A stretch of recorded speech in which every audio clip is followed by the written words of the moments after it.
Lonely Monk Productions.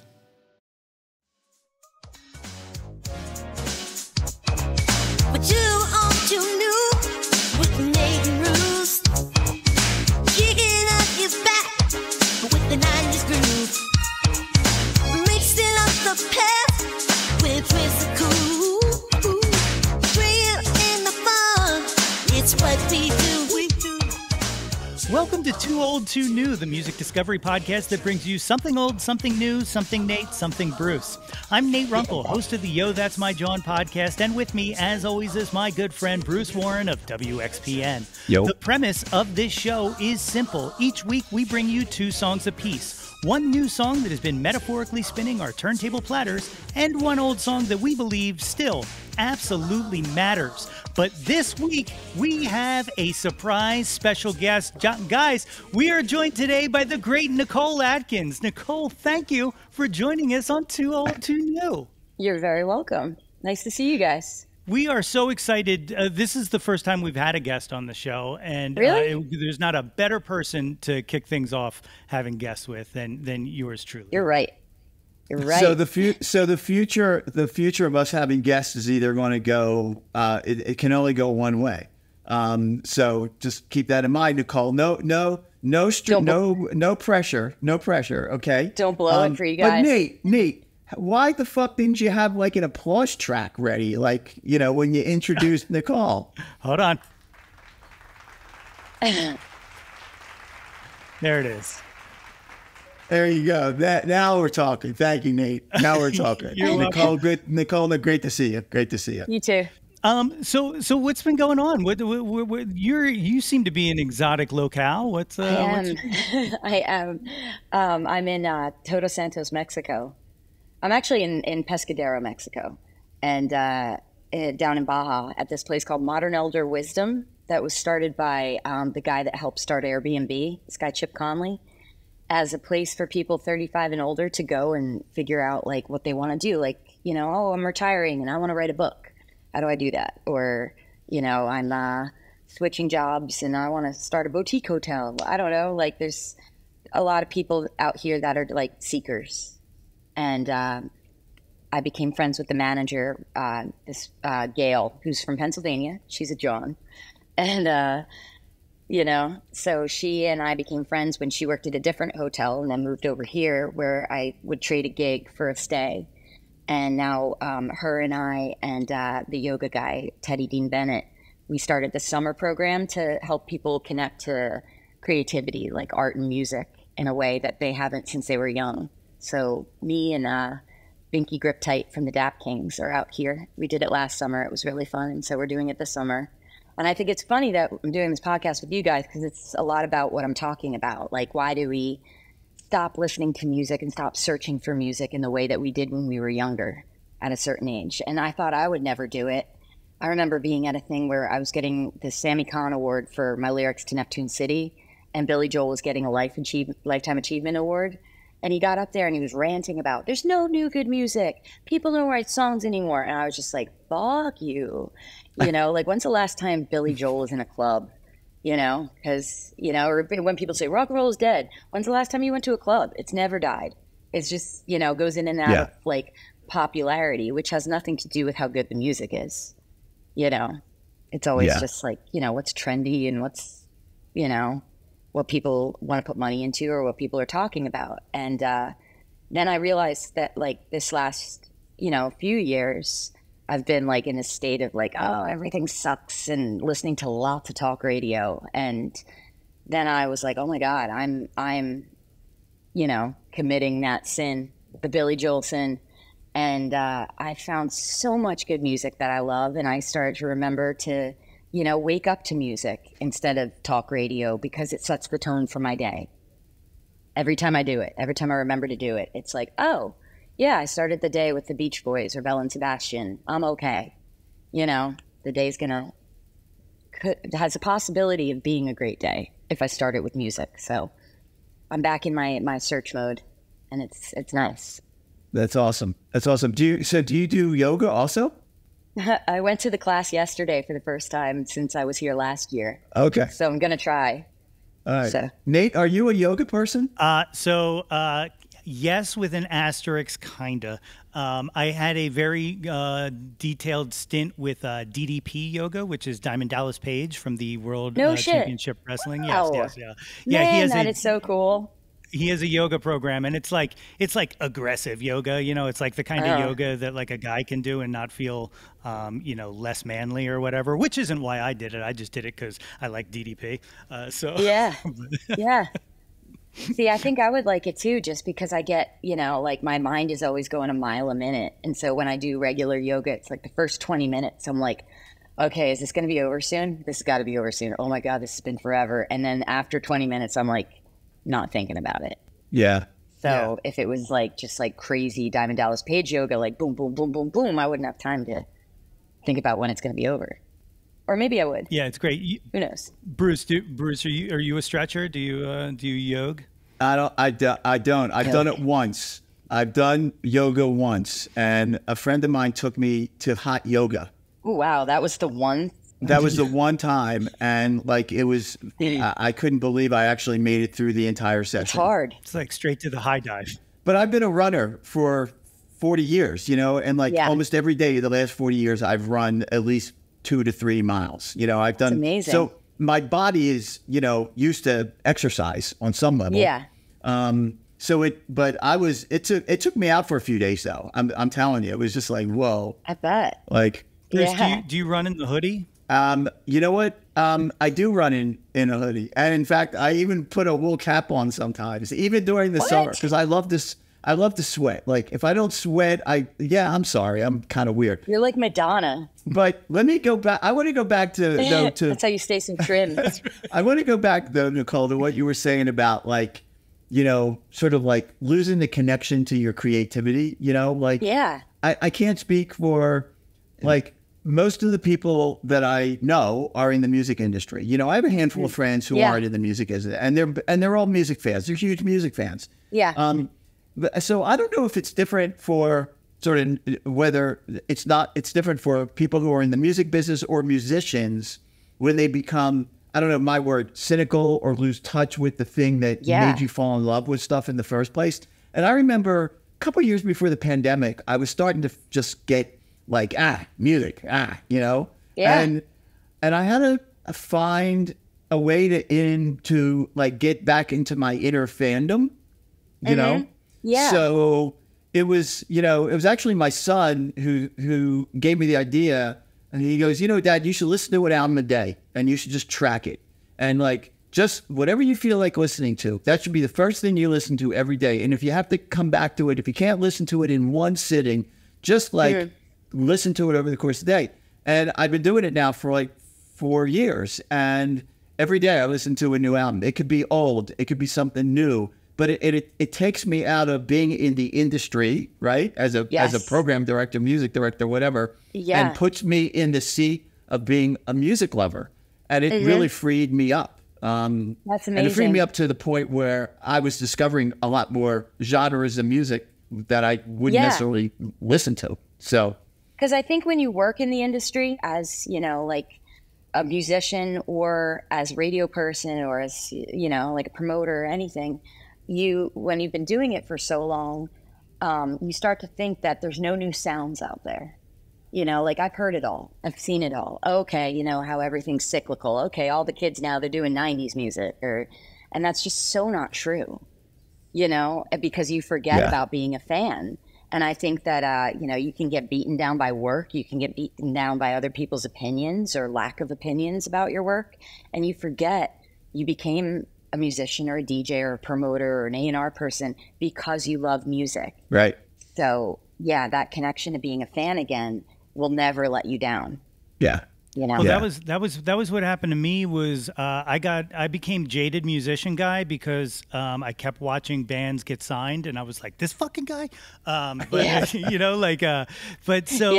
then I was just like, music just passed me by and stuff like that. So I stopped digging into it. But then the pandemic hit.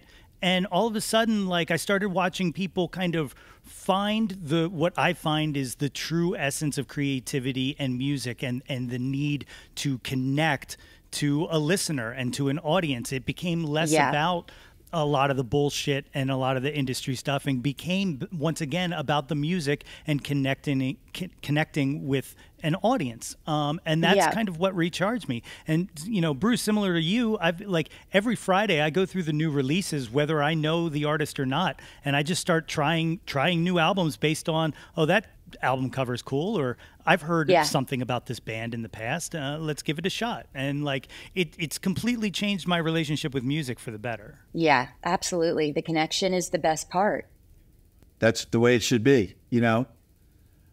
So, Nicole, not everybody who listens to our very popular podcast is from the Philadelphia area. However, you are coming back to the Philadelphia area soon, right? Yes, I am. At a joint called 118 North.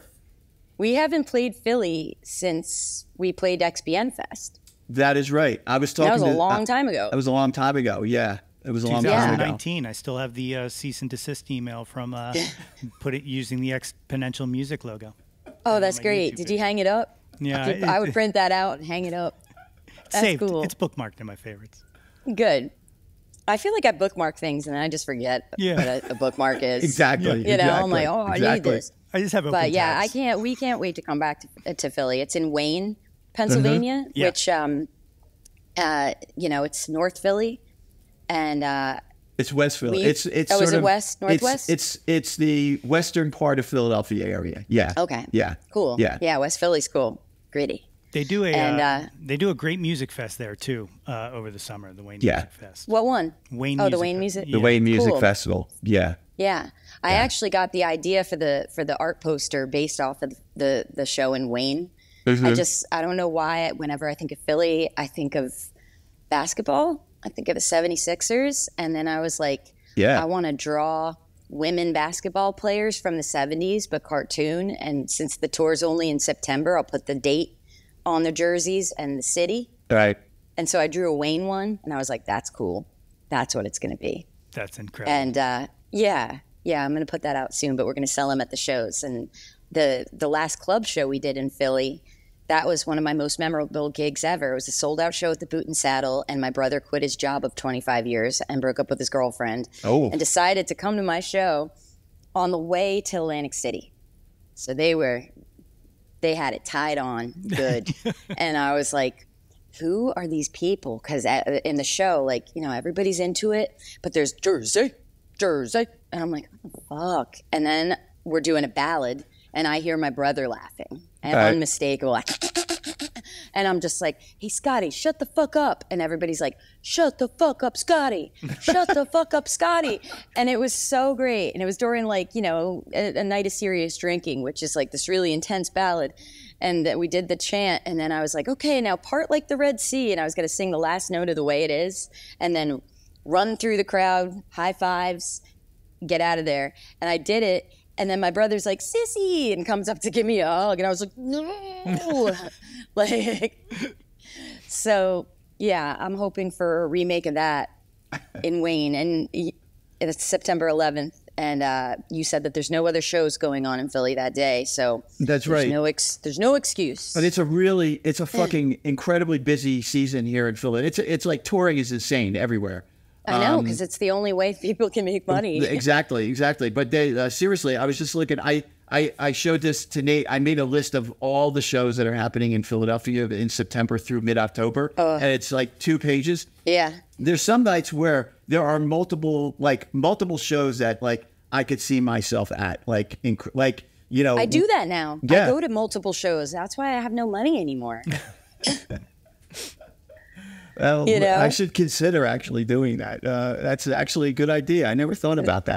The last show I saw before the pandemic, I remember I went and saw Refused. Whoa. At a Brooklyn Steel, and then Binky Griptite was playing with the Binky Griptite Orchestra at a club, and I was like, I want to see both. And then I'm like, what am I doing? But I did both, and man, I was so glad I did, because I didn't know I was going to get any after that. Yeah. You know. Yeah.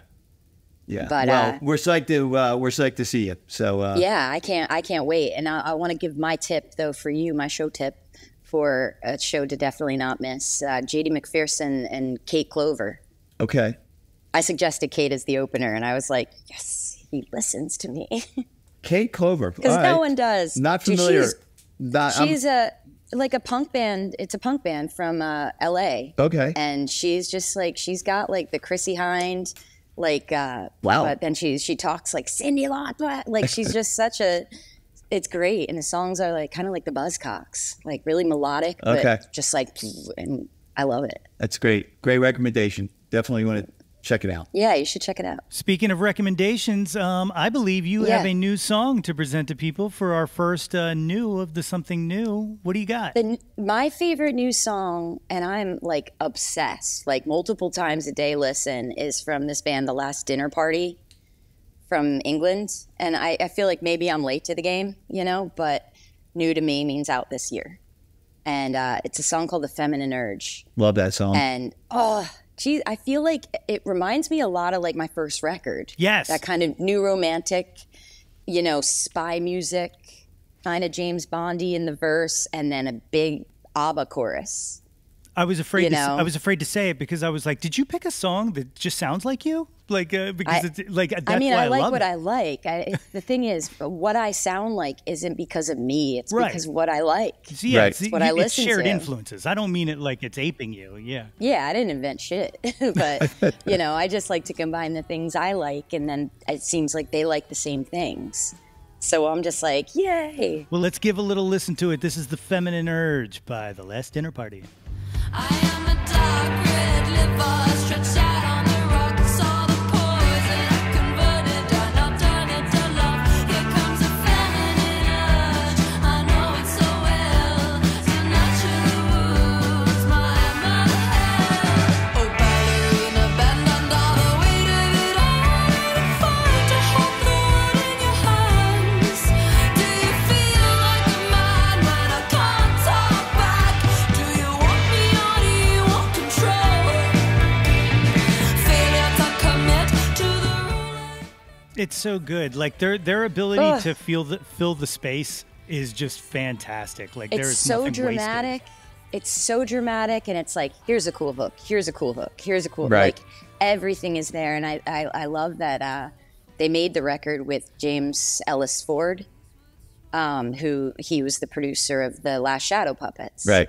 and the last two Arctic Monkeys records, and you can definitely hear that on there too. It's like it's a perfect combo. Yeah. By Yeah. the way, James Ellis Ford, call me. So I want to make my record with you so bad. Hell yeah. Manifest that. yeah. Manifest that. But I love how too, like her delivery in the verses too. It's like sparks, you know, and then like the chorus, you know, it's like Kate Bush and Pulp. A lot of Pulp. Jarvis Cocker in there. A lot Like, of pulp. A lot of pulp. So Yeah. good. Yeah. They played Philly like before the album came out at Johnny Brenda's. Oh, cool. And Man, I wish I was there. dude, it was so fucking it was unbelievable. Like, you know, we see a lot of live music, but like Yeah.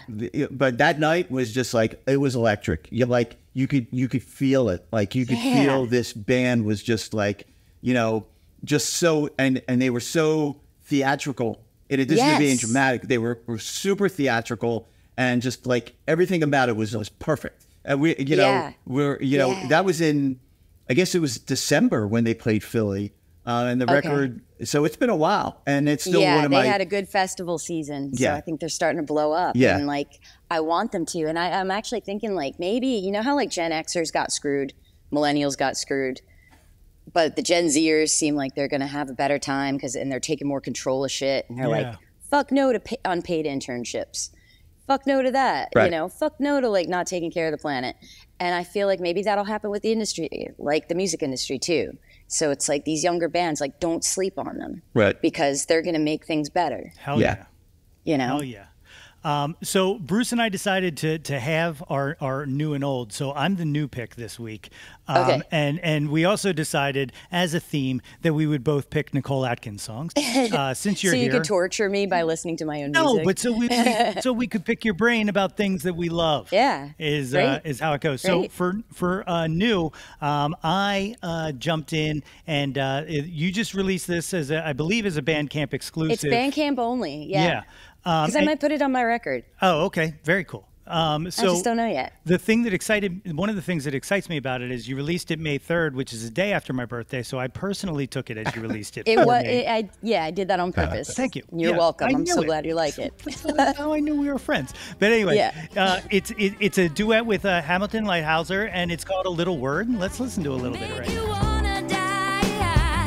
Yeah, people ask me how a little word could hurt me so. When the one you love to talk to you will know.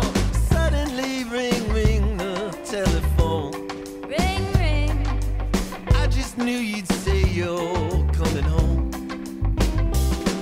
Instead you gave a little word that makes me cry. You said you're gone for good and gone goodbye.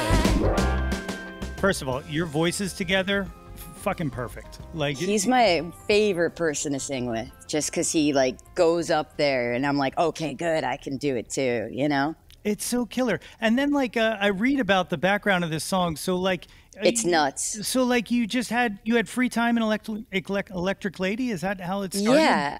I got asked to produce a session for this Detroit country singer from my friend Jackson Smith, guitarist, and he was like, can you just put together, he's like, he did a record with the Grand Ole Opry, and it just sounds very like, here's the song and here's everybody jamming, and I want, you put together I love putting together weird people for bands, like basically like A&Ring, like why did you put these people together, and it's mainly because I know them personally and I know what they're capable of, so it's like, that's my favorite thing to do. But I didn't know how much to ask to be paid for it, so I just asked for my own day at Electric Lady.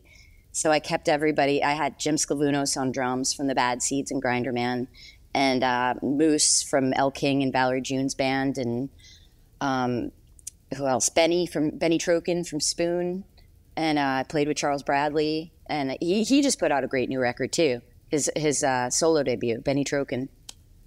It's called Do You Still Think of Me? And I like to text him and say, I'm still thinking of you. And who else? It was Binky, Grip Tight on guitar. And that was the band. And so everybody picked a cover that they wanted to do. Because it was like, hey, let's all just get together. Everybody pick a cover they want to do. And I was like, oh, let's call Hamilton and see if he has one. And he picked A Little Word from Shirley and Lee. Wow. That they wrote Let the Good Times Roll, and it was a ballad. So A Little Word was a ballad. And it's of course the highest register possible for me to sing, which Hamilton likes to do and doesn't get that I'm not a soprano. But I was like, man, if I belt this and think in my head that I'm Minnie Mouse and Ronnie Spector as a cartoon, I can sing this. But I kept hearing it in a reggae style, and I thought everybody was going to make fun of me, and they didn't. And we got it together, and then Hamilton was like, oh, this is cool. And he comes over in like a suit, and he's like, I have a half an hour because I'm going to a dinner party. And we just knocked it out in 2 takes, singing together in the control room. And then he's like, all right, bye, I'm going to a fancy dinner party. And I when I became friends with Elvis Costello, I remembered that he produced the Specials' first record. And so I sent it to him because I'm still like feeling like an imposter. I don't want to like be like, oh, I'm a reggae artist, Pun intended there, real quick? Yeah. Well, I said that to him when I was on his tour, and he's like, Nicole, you do know what the name of our band is, right? And I was like, oh, when like things have just been around, you just don't even think about the meanings. But so anyway, if they're feeling like imposters, we're all screwed. Yeah. So, but I sent it to him, and then he sends it back to me with an email from Linville from the Specials. Whoa. Saying how much he liked the track, and he put some of his guitar on it. Wow. And so I was like, what? And then I brought it over to Pat Sansone from Wilco, because he's a friend that lives in Nashville, and I was like, can you mix this? And he put that great organ solo on it too. So it all just like came together in like this like really just like, I feel like the more that I approach making music from a place of hanging out with friends and fun, the cooler shit turns out. It helps when your friends are fucking cool. Like, yeah. Yeah. I'm very grateful to have really cool friends. Yeah, You know? but the song is absolutely crazy. Like I love it. I was playing it a bit on I DJ now on Why Not Radio, and I've Awesome. been playing it during my shows from time to time, and it's just a perfect vibe. Like especially Yeah. summertime, man. And you release It's a it at the good perfect summer time. jam. Yeah. Yeah. So I think I might put it on my next record. I just wanted to put it out. You know, I also like know that Linville wasn't in very good health, and you know, I wanted him to hear it. And everything is so Wild West these days. It's like, you know, oh, we can't let anything leak. Who cares? Exactly. You know, Exactly. doesn't mean anything. Oh my Man, God. we all survived LimeWire. We can survive anything, right? Like I know, and I love Bandcamp too because it's like if you wanna own it, you gotta pay for it. And people are so cool, and they remember like you know pay for the things that you like. Yeah. Yeah, Yeah. and I like that you can like just the whole model. I don't know about the ownership since it changed, but the whole model of Bandcamp is just something, especially with Bandcamp Fridays and stuff. Is just Yeah. something I'm all about. Yeah, it's like, oh, we can, like Record Store Day when it started. Like, we can only have this party one time a year. Now it's 2 times a year. Right. And then it's like Bandcamp Friday. Like, it's a party that works. Mm-hmm. So why wouldn't you want to have parties that work? Why save it for once a year when you don't have to? Exactly. Sure. You know? All right. How about an old pick? You got an old song you wanted to share here? Yes. This song, okay, so when did the movie High Fidelity come out? Oh, that's like 2000? Like 2000? Something like that? 2001 Yeah, maybe? I think 2000. And I thought this was cool too because it's like, you know, people listen to podcasts for discovery. And when that scene in the movie when John Cusack's like, watch me sell 7 copies of the Beta Band right now. And he puts on Dry the Rain and everybody's like slow grooving. And I was like, man, this song is so good. And then I didn't think about it for a while. And I always loved the Beta Band. Like when I first moved to New York, I would listen to the 3 EPs Right. on repeat on the jukebox at a bar alone just because it was so creative. You know, it was like the sound of, you know, it wasn't like art rock. It's like this is the sound of the people that live in the middle of nowhere that have to create cool things to keep themselves entertained. And I dig it too. And, you know, when I was in New York, I listened to it. And then I went on tour with the Eels. And I had a Scottish tour manager that was like, you know what the best walk-on music is? Dry the Rain from the Beta Band. And I was like, I love that song. And he's like, it's 7 minutes long. And when it starts out, people are like, whatever. And then one element gets introduced. The bass comes in. And you watch the crowd from the side, and they're all kind of bobbing. And then the horn comes in, and the beat flips. And then everybody's like in a full like do do do do do do do do do by the time you go on. Yep. So it's like you're warming up your crowd.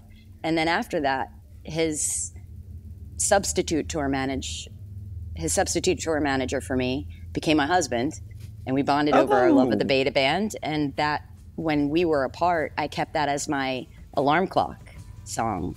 And for 11 years, it's been my alarm clock song, and I'm never sick of it. That's beautiful. Let's listen to a little bit of Dry the Rain by the Beta Band. Asked him time again, take me in and dry the rain. Take me in and dry the rain. Take me in and dry the rain. Take me in and dry the rain. The rain, the rain, the rain, the rain, the rain now.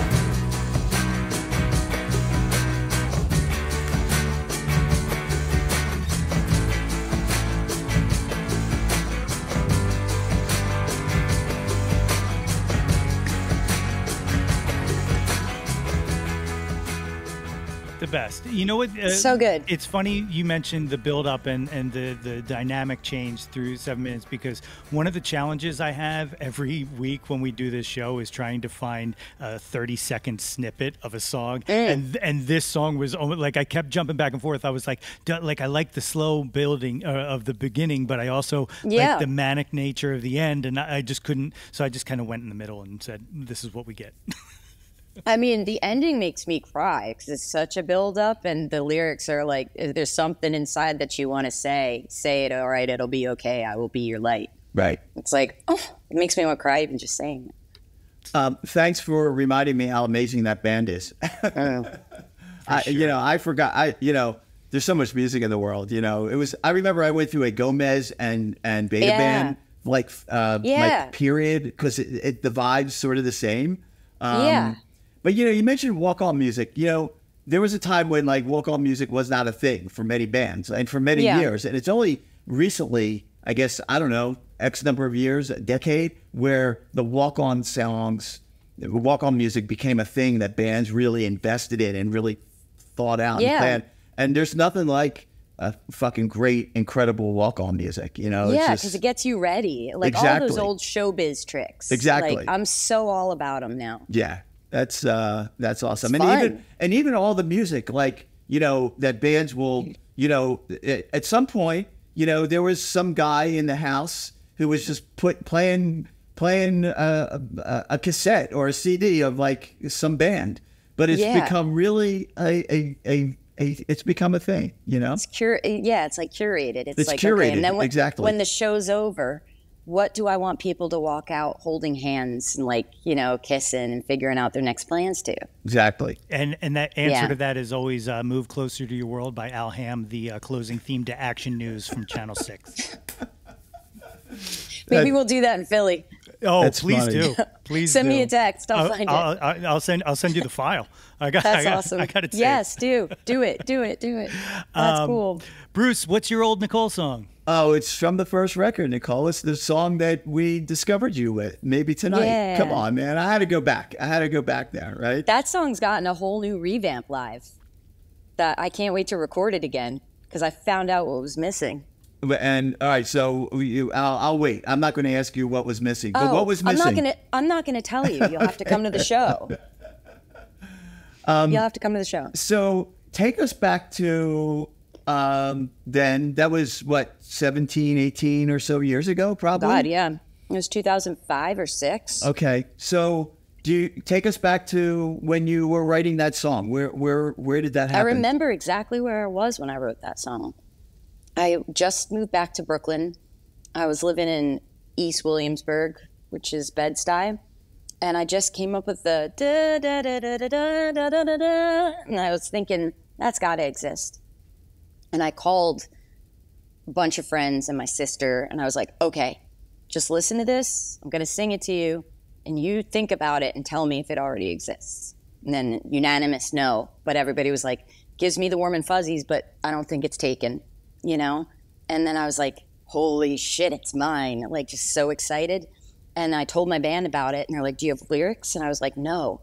And I was asked to sing soprano, like space sci-fi, like singing with a guy that had this like crazy modular, like Moog thing, just like a live performance. This guy, Tim from Tummy Touch Records. And he was like, well, what do you need to do this gig? And I was like, I'm going to need a bottle of white wine so I can feel comfortable enough to go and try to jam with this. But after that, drunk on white wine and getting ready to go see my band after not writing the lyrics. And I just sat outside with a notebook outside of the gig, and that all just came to me. And I wrote it about whenever I was in New York or New Jersey, and I just graduated college like a few years before, but it was the Avett Brothers. They would always call me and say, hey, can you book us a gig in New York or Philly or New Jersey, just out of the blue? And it was always like, yay, they're coming, So it was about like seeing friends unexpectedly, and never knowing when you're going to see them. So it gives you this hope that like anything could happen. It's incredible. Well, the song is absolutely endured. Thanks. And it's great. So let's listen to a little bit of it here. Patience bounds on the time that I stole. You were meant to be mine. I draw a duel with the cards of the gods that were played in faded time. Oh, I know we'll meet again. Maybe tonight. Just tell me where and when. I know it's never sure. God damn it. Incredible. See, it still sounds fucking great. Like it's like and it's funny because you chose The Last Dinner Party. Next time I'm on the air, I think I'm going to play Maybe Tonight into the Feminine Urge. So, Awesome. Yeah. those will sound great. I know. And I wish they would let me open for them. I would I be love them so much. I would be remiss if I didn't say how much our audience in particular has loved you over all these years. So, and thank you for Your being. audience has been the best thing to happen to my life. Thank you for being such a fan of us and a friend to us. And you know, over the years, we've done some great shit together, and that will continue. So I love it. Like I said, I often talk to people about artist development because they ask me about it, like whenever, right? And I go, well, you know what? I was like, we're in the artist development business. You know, if there's an artist, you know, like we've been playing your records for 18 years now. Like, I know. And, you know, we don't, you know, like commercial radio, it's all about a hit, right? But and it's very the same. There's maybe 10 songs they pick from. Exactly. So, you know, I just wanted to say, you know, the enduring quality. There's a timelessness. I listened to Neptune City the other night in its entirety for the first time probably since the record came out. Really? Yeah. I'm re-recording it. Wow.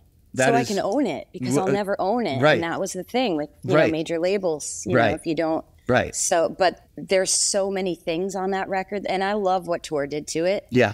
But I know how to do it now. Yeah. You know, after years of making records and like making my own records the last few times, I'm so excited because it's like, oh, that was the thing that was missing. But the thing was with the original recording, nothing was missing. There was just too much on it. Yeah. So now I get to cut things out. I remember you shot down my water ice for Italian ice. Can I name this one? Can it be Neptune City Taylor's version? No, that'd be funny. No, Nicole's version. No, of course. no, I was just gonna say Neptune City Revisited, or like, you know, or like. That's it. You know. Yeah, Neptune City Revisited, like Jeff Lynne's ELO, like. That's right. Yeah. Exactly. You know? Exactly. ELO Revisited. Right. But, Nicole Atkins, Neptune City. Yeah, exactly, with an apostrophe. But, you know, there was some songs, too, that didn't make that record that were, like, my most popular songs. But I took them off because, you know, Tor's idea and my idea could not meet up. Right. And I just didn't want them to be that different. Right. So then they didn't fit on the next record. Yeah. But they fit on that record. And so it's going to be nice to have, like, Neptune City as I, you know, originally saw it. Okay, so I want to ask you another question. How do I want to ask this? Okay, so a few weeks ago we had Feist in to do the World Cafe. Nice. And we kind of had her do sort of a retrospective and talking about certain songs over her career. So, you know, listen, when you signed to a major label, you sort of had this vision for yourself that whatever it was going to be, it was going to be. But you certainly had aspiration and, you know, hope that some shit would happen, right? Now that you're, you know, through it, been in total command of your career, etc. You've learned a lot. Looking back, like, do you ever think about like what are one or two or three things that you would have changed had you had this experience behind you? So many things. Gosh, like Bruce, before I quit drinking, I used to think, and I quit drinking 7 years ago, like coming up on 8. I used to think that everybody in my crowd hated me. That's insane. They bought tickets.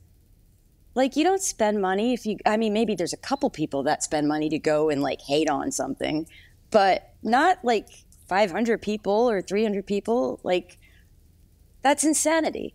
So I used to think I just had a very warped self-esteem, and so I would change that.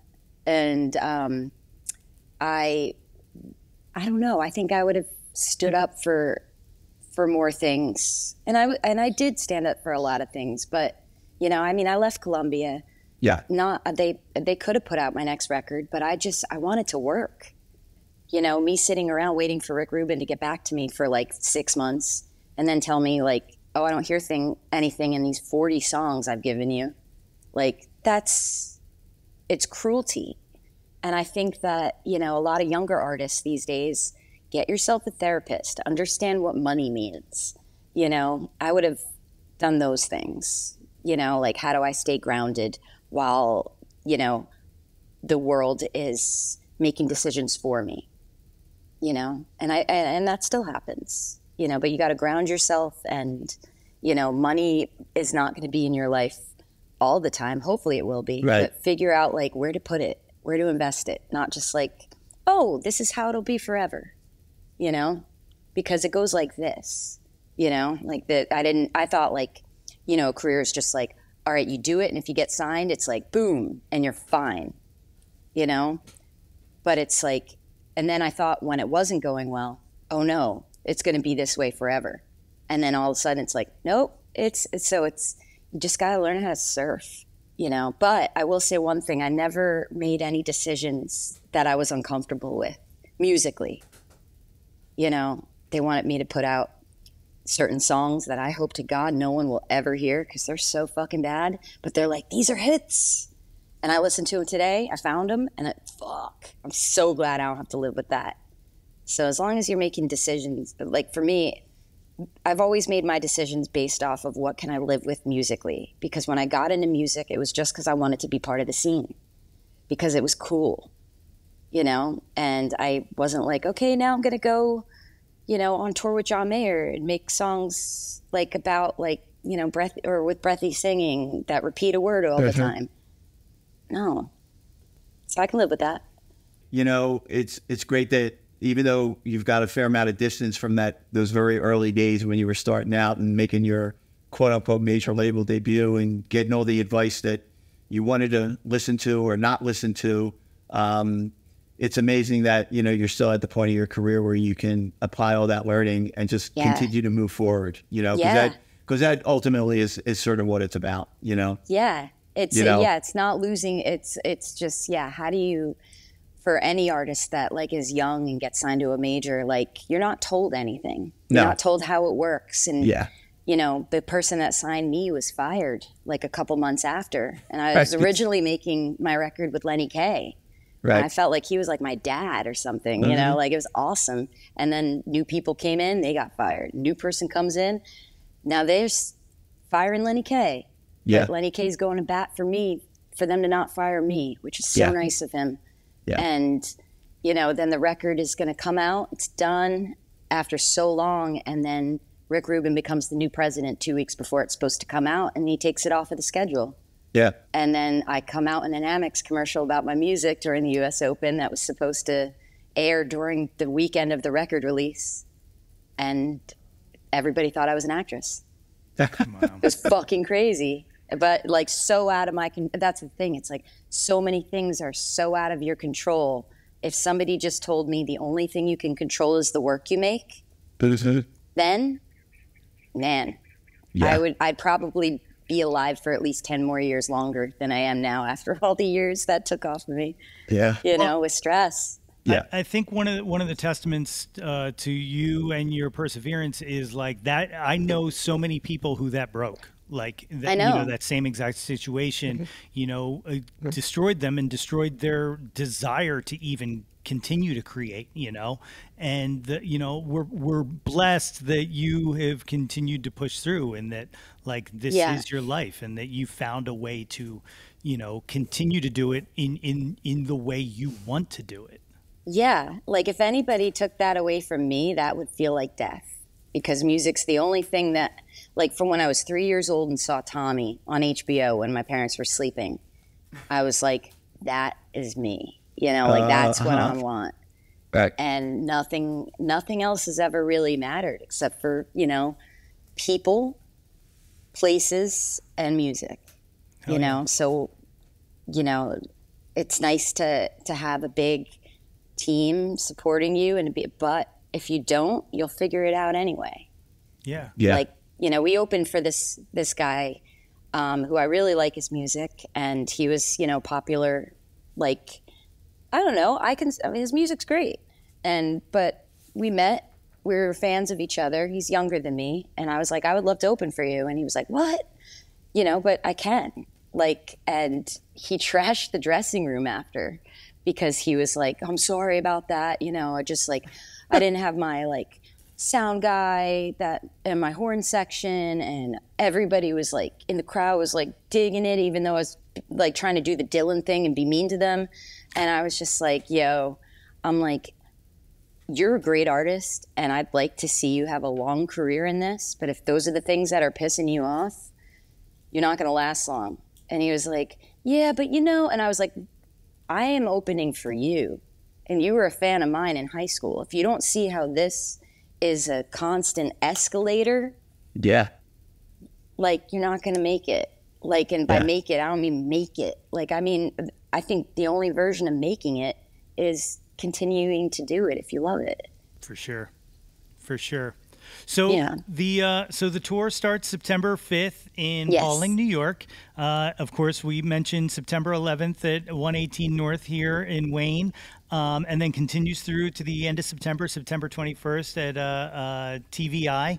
I do have to say one thing though. The 12th, you're playing the Wonder Bar in your home base of Asbury Park, essentially. And I just rewatched the Wonder Bar's last place I saw you at, which was last summer. That was a wild show. It was great. I know. Absolutely great. And I have a very funny story to tell you afterwards about it. But Okay.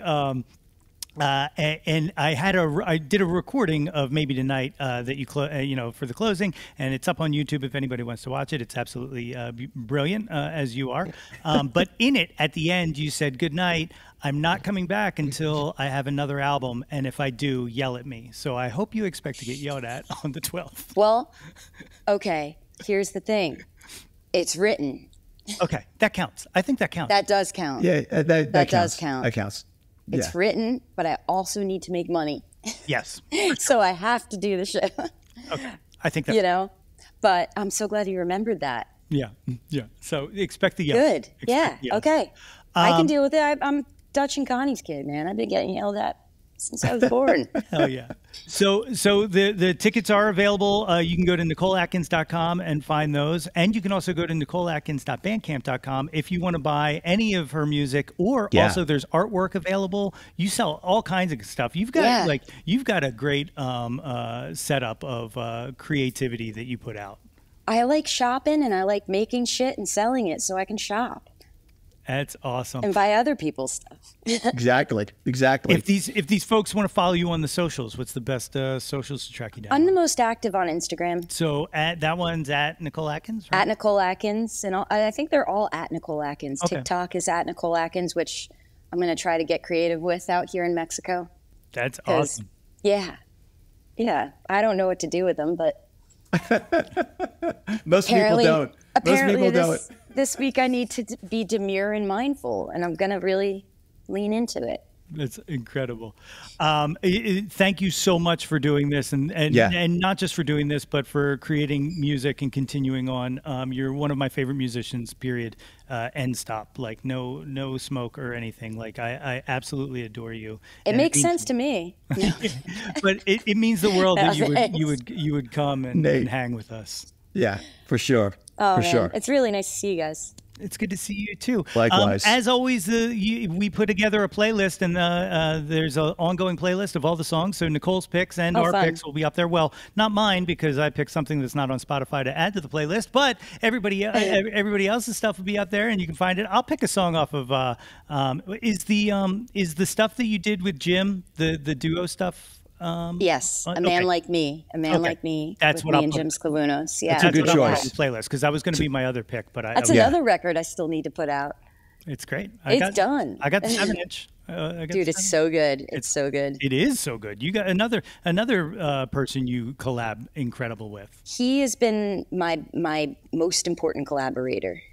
I always thought I'd have a mentor in the form of like an older female musician, and instead I got Jim Sclavunos. I got a 6'8" punk. That's good. is, That's okay. Older than me. That was the first person to ever tell me that I wasn't old, Mhm. and that I'm never going to be old, as long as I don't, think about it that way. It's incredible. It's good advice. Good advice. Yeah. Yeah, totally. As always, you can find us on the socials. You can find me at Yo That's My Jawn on everything. You can find Bruce at Some Velvet Blog on everything. Plus, you can hear Bruce every Saturday from 10 a.m. to 2 p.m. on WXPN. And you can regularly hear me on Why Not Radio from 5 to 8 p.m. Plus the Yo That's My Jawn podcast, which is actually on hiatus until September. So don't go listen to that. But you can go listen to old ones. As a matter of fact, maybe I'll share a link of when Nicole was on Yo That's My Jawn. How look at me tying things together. Always tying things together. Guys, thank you so much for listening, and you too, thank you so much for joining. Too Old, Too New with Nate and Bruce is a Lonely Monk production, produced and hosted by Nate Runkle and Bruce Warren. Please be sure to rate, review, and subscribe to the show on your podcast provider of choice.